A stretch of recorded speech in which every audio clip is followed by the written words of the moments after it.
बेला मछली और मेढक अच्छे दोस्त हुआ करते हैं। दोनों की दोस्ती काफी गहरी होती है। पूरे समंदर में बेला मछली और मेढक की दोस्ती की वाहवाही होती है। एक बार समंदर में मगर मेढक से कहता है, क्यों भाई मेढक, मुझसे दोस्ती करोगे? मैं एक बहुत अच्छा और सच्चा दोस्त बनूंगा तुम्हारा। मेढक मगर की दोस्ती को स्वीकार कर लेता है और उससे हाथ मिला लेता है। एक दिन तीनों पार्टी में गए होते हैं। मेढक सुनकर हैरान हो जाता है कि मगर क्या कह रहा है। बस अब कुछ ही देर में मैं बेला मछली को खा जाऊंगा, उसे अपना शिकार बना लूंगा। बेवकूफ मेढक, कुछ समझा ही नहीं कि मैंने उससे दोस्ती क्यों करी है। मगर की ये बातें सुनकर मेढक समझ जाता है कि मगर कितना चालाक है और उसने उसे दोस्ती सिर्फ फायदे के लिए करी है। उस दिन के बाद से मेढक कभी भी बेला मछली को अकेला नहीं छोड़ता है। मेढक जाकर शार्क से मिलता है और दोनों मिलकर प्लान बनाते हैं जिससे कि वो मगर को पकड़ सके और उसे सजा दे सके। मगर को पता चल जाता है कि मेढक को शक हो गया है। वो अपनी तरफ शार्क को आता हुआ देखकर कहता है, अरे बाप रे, मैं तो फंस गया। लगता है ये शार्क मुझे खाने आ रहा है। अभी मैं यहाँ से भाग जाता हूँ और इन्हें खाने का जो मेरा प्लान है उसे मैं कैंसिल कर देता हूँ। मगर वहाँ से जोर से भाग जाता है और लौटकर नहीं आता है। ये सब बेला मछली को पता चलता है और वो मेढक से कहती है, तुम मेरे सच्चे अच्छे दोस्त हो, तुमने मेरा साथ नहीं छोड़ा, तुमने हमारी दोस्ती निभाई है। बेला मछली और मेढक की दोस्ती की फिर वाहवाही होने लगती है। तो दोस्तों, हमेशा हमें सोच समझ के अपने दोस्त चुनने चाहिए जो हमारा साथ कभी ना छोड़े।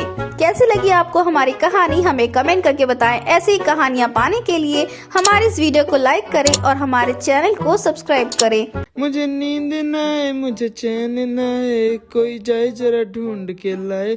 न जाने कहाँ दिल खो गया, न जाने कहाँ दिल खो गया। तभी पीछे से टूनी की बेटी टीना आती है। अरे कालू चाचा, ओ कालू चाचा, सुन रहे हो? अरे कालू चाचा, क्या हो गया आपको? आप मेरी बात क्यों नहीं सुन रहे हो और जवाब क्यों नहीं दे रहे हो? अरे लगता है कुछ हुआ है, चलो मम्मी को बताती हूँ। तभी टीना जल्दी जल्दी से उड़ती है और जल्दी से अपनी मम्मा के पास पहुँच जाती है। वो वहाँ जाकर हाफ रही होती है और तभी उसकी मम्मा बोलती है, टीना बेटी क्या हुआ? तुम इतनी परेशान सी क्यों लग रही हो और इतना तेज तेज दौड़कर कहाँ से आई हो? रुको रुको, आराम से बताओ। मम्मी पता नहीं कालू चाचा को क्या हो गया है। आज मैं उनके घर गई थी, मैंने उन्हें बहुत आवाज लगाई, बहुत बार बोला, लेकिन उन्होंने मेरी बात सुनी भी नहीं और ना ही कोई जवाब दिया। क्या कालू भैया ने जवाब नहीं दिया? मतलब उन्हें कहीं कुछ हो तो नहीं गया है?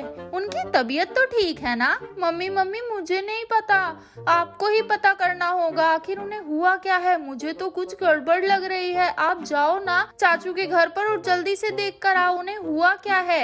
ये सुनकर टूनी चिड़िया बहुत परेशान हो जाती है। तभी वो कालू कोए को देखने के लिए उसके घर पर जाती है। ये क्या, कालू तो अपने घर पर है ही नहीं।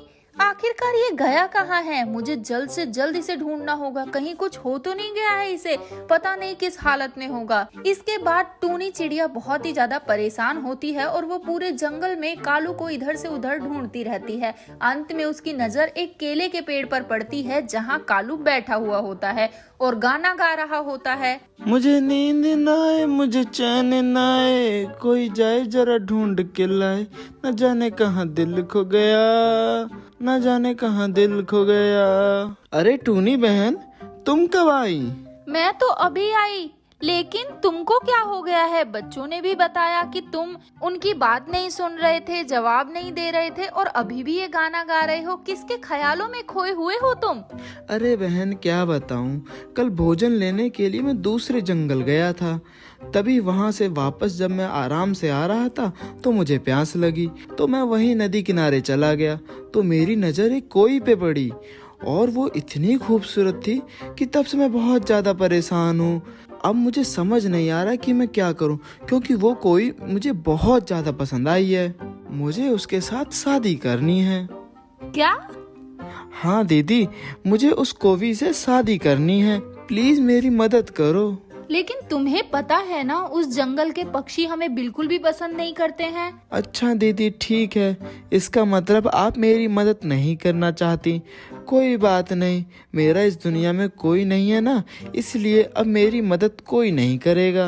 अरे कालू भैया, आप परेशान क्यों हो रहे हैं? आप तो बुरा ही मान गए, मैं तो मजाक कर रही थी। चलो कोई नहीं, एक बार हम कोशिश कर लेते हैं। मेरी प्यारी बहन, अगर मेरी सगी बहन भी होती ना तो वो भी मेरे लिए इतना कुछ नहीं करती। धन्यवाद टूनी बहन। ठीक है, हम कल सवेरे होते ही चलेंगे, तुम तैयार रहना। ठीक है, मैं आपका इंतजार करूंगा सवेरे। इसके बाद टूनी और कौवा दोनों अपने अपने रास्ते चले जाते हैं। अगली सुबह होती है। टूनी बहन तो अभी तक नहीं आई, अब मुझसे और इंतजार नहीं होता। मैं तो उनके घर जा रहा हूँ। कौवा टूनी चिड़िया के घर पर पहुँच जाता है।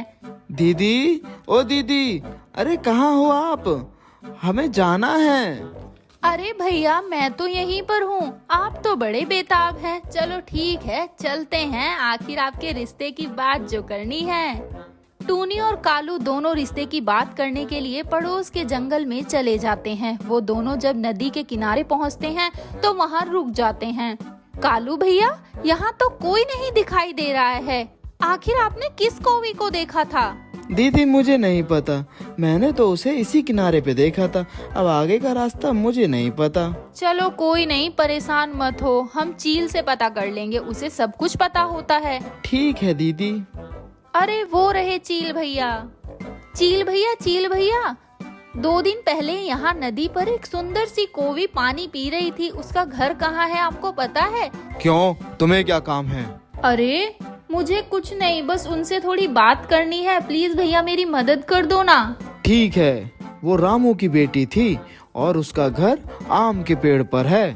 ठीक है भैया, धन्यवाद हमारी मदद करने के लिए, हम बहुत देर से परेशान हो रहे थे। टूनी और कालू दोनों उस कौवी के घर पर चले जाते हैं। जी आप कौन?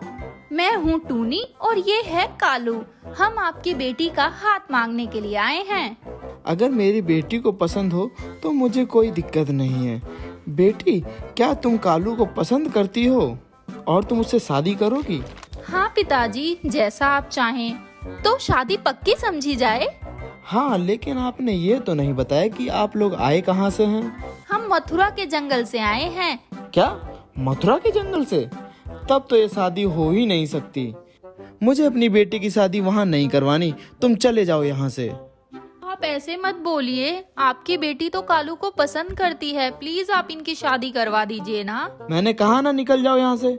अगर तुम यहाँ से नहीं गए तो मैं बाकी लोगों को बुला लूंगा, इससे अच्छा तुम यहाँ से चले जाओ। ठीक है, हम जा रहे हैं। टूनी और कालू दोनों घर की ओर निराश होकर लौट आते हैं। कालू इसके बाद बहुत दुखी रहने लगता है। वह दिन भर खाना भी नहीं खाता और दिन रात सिर्फ और सिर्फ उसी कौवी के बारे में सोचता रहता है। कुछ दिनों बाद रामू बीमार हो जाता है, उसका पूरा शरीर पीला पड़ जाता है, जिसके बाद कौवी बहुत परेशान हो जाती है और वो वैद्य को बुलाने के लिए जाती है। बाबा, मेरे पिताजी की तबीयत बहुत ज्यादा खराब है, आप मेरे साथ चलिए और उनका इलाज कर दीजिए। क्या रामू बीमार है? अच्छा रुको, मैं तुम्हारे साथ चलता हूँ। कौवी वैद्य को लेकर अपने पिताजी के पास पहुँच जाती है। तभी वो कहते हैं, ये क्या, रामू को तो दिमागी बुखार है, इसका पूरा शरीर पीला पड़ गया है, इसका तो जल्द से जल्द इलाज करना होगा, नहीं तो हम रामू को नहीं बचा पाएंगे। बिटिया, इसे ठीक करने के लिए जो जड़ी बूटी है वो मथुरा के जंगलों में मिलती है, अगर तुम वो ले आओ तो मैं इसे वो दे दूं, जिसके बाद रामू ठीक हो जाएगा। ठीक है बाबा, मैं अभी जाती हूँ, मैं अपने बाबा के लिए कुछ भी कर सकती हूँ। कोई मथुरा के जंगलों में पहुँच जाती है, लेकिन उसे कहीं भी वो औषधि नहीं दिखाई देती। अब वो परेशान होकर बैठ जाती है। तभी कालू कौवा वहाँ से गुजर रहा होता है और उसकी नजर कौवी पे पड़ जाती है। तभी वो कहता है, अरे कोई, तुम यहाँ क्या कर रही हो? तुम तो रामू जी की बेटी हो ना? हाँ मैं वही हूँ, मेरे पिताजी की तबीयत बहुत खराब है, मुझे उनके लिए दवाई लेकर जानी है, उन्हें दिमागी बुखार हो गया है। अरे कोई, तुम चुप हो जाओ, मैं तुम्हारे पिताजी को कुछ नहीं होने दूंगा। चलो मेरी बहन के पास चलते हैं, उन्हें जरूर पता होगा जड़ी बूटी के बारे में। कौवी और कालू दोनों टूनी के घर पहुंच जाते हैं। अरे टूनी बहन, कहाँ हो तुम? जल्दी बाहर आओ, हमें तुम्हारी मदद की जरूरत है। क्या हुआ कालू भैया, आप इतने परेशान क्यों लग रहे हैं? और ये कोई आपके साथ क्या कर रही है? ये तो रामू जी की बेटी है ना? दीदी मैं आपको बताता हूँ, पर पहले हमें जल्दी दिमागी बुखार की जड़ी बूटी चाहिए। अच्छा ठीक है, चलो चलो जल्दी चलो। टूनी, चिड़िया, कालू और कोई तीनों दवाई के पास पहुंच जाते हैं।